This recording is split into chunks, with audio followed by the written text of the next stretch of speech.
Okay, so I've got my new Bikila Evo WPs on, and I am about to take them out for a test drive. Okay, so first off, I'm just gonna put my socks on.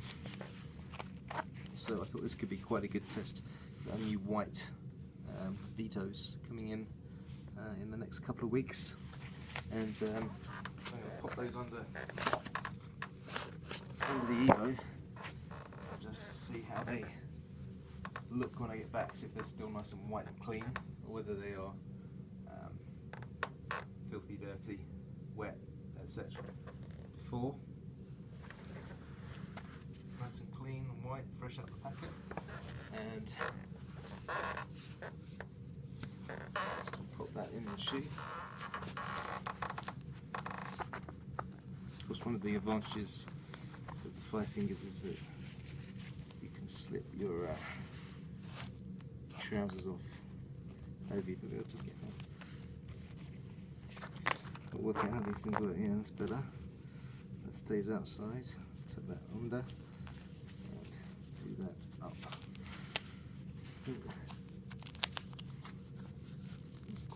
Right.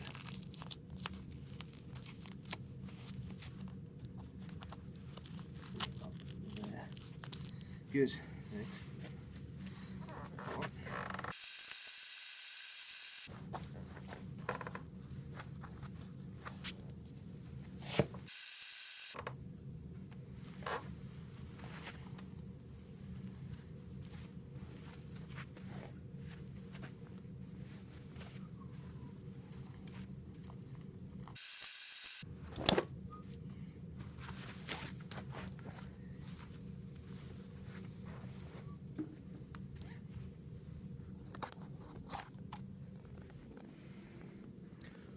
Ready to rock and roll. Let's do it.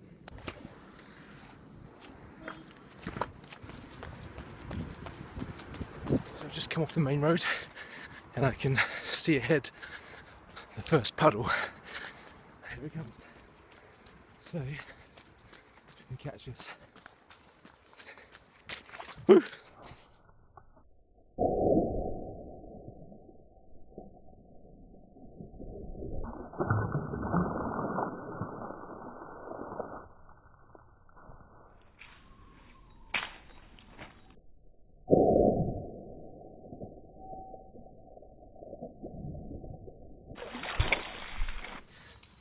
So there's the shoe that went in.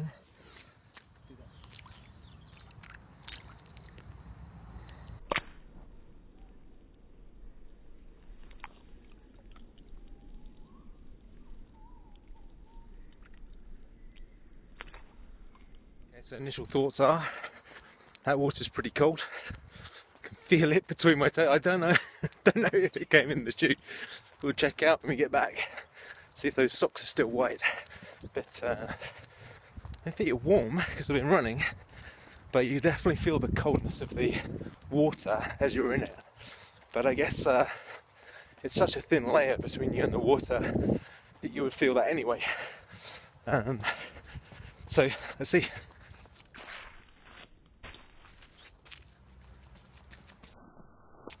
Here's my second big puddle.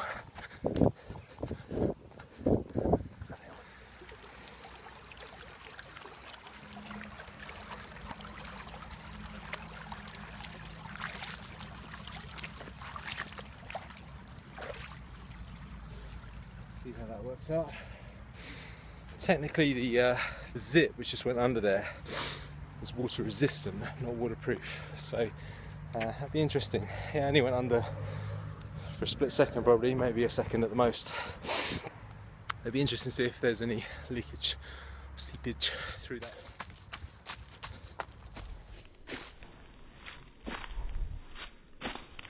So this is the gradient of hill I'm on.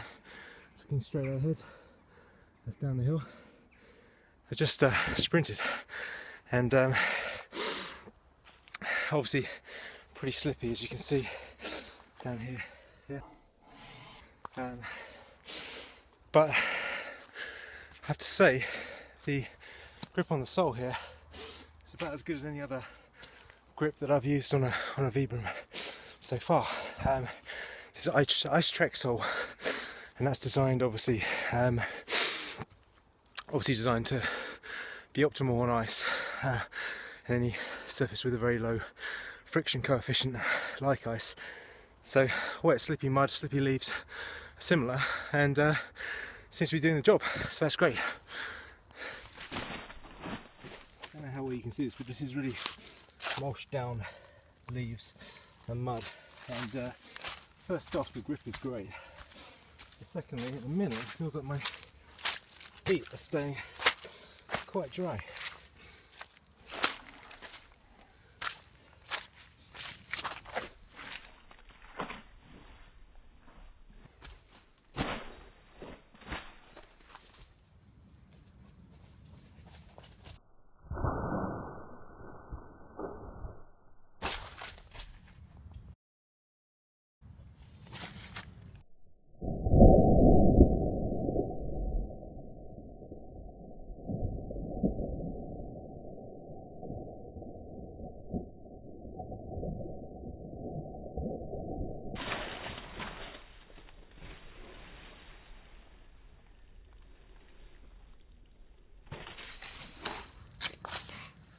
Okay, so that last one just totally soaked me. I don't recommend jumping in a puddle two-footed, because it comes up over the top of the shoe. It'd be interesting to see how far it got down on the inside. Like I say, the idea of them is to keep you waterproof right up to the level of the zipper, which you see there, and then water resistant above that. Of course, you can't ever be fully waterproof up here because of in fact, there's a hole to get your foot in, but I perhaps should have secured them a little tighter around my ankles. But there you go. I'm testing to see how far we can push these little puppies.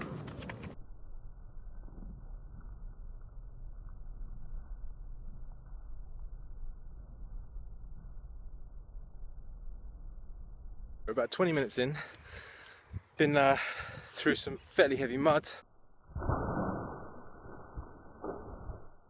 Couple of puddles, small stream, avoided the lake, but as it stands, my feet feeling pretty warm, pretty toasty, pretty dry. I think I've got a little bit of wetness down the back of the foot. Here's a little puddle to jump in.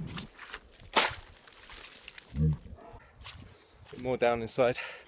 So yeah, I think what the solution is to tie this up a little bit tighter. Yeah. Make that a little tighter. Make that a little tighter there. You see there's a fair bit of mud caked on them there.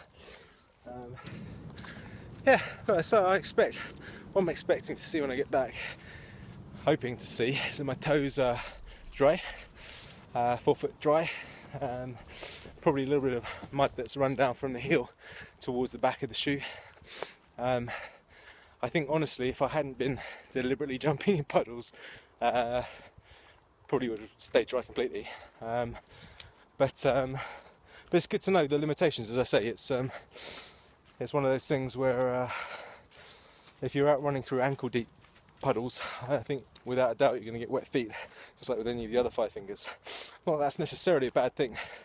In a way, I think the key thing with keeping dry feet is when it's a really cold day, perhaps going out for a walk with the family, going into town, getting a coffee.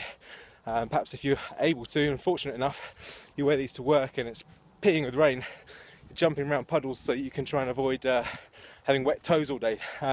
So I think these will be super effective in all of those things. But like I say, ankle deep puddles, deliberately jumping in puddles, maybe not the way to take it if you want to keep dry feet completely.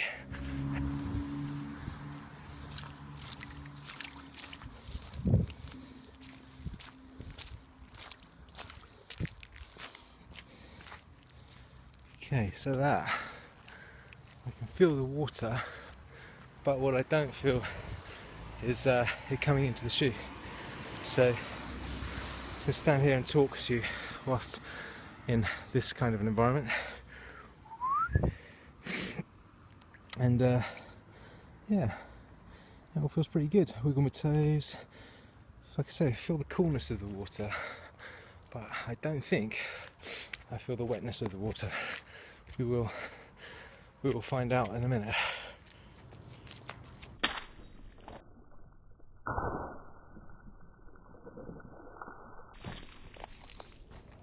Moment of truth back in the office. That's how they're looking on top. Cleaned off pretty well considering the mud I was walking through.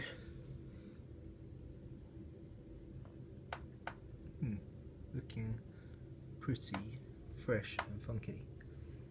Okay, so that's how they're looking on the outside. Let's see what's going on the inside. Okay, so there's the mud on the top of the sock as anticipated.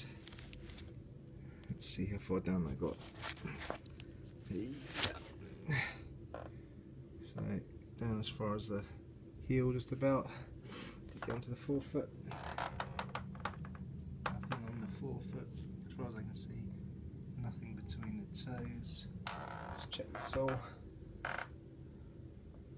Pretty darn good, I'd say. Right down at the heel is where it starts. Other than that, a fresh looking Vito due in the next few weeks, and a fresh looking Bikila Evo arrived in the offices today.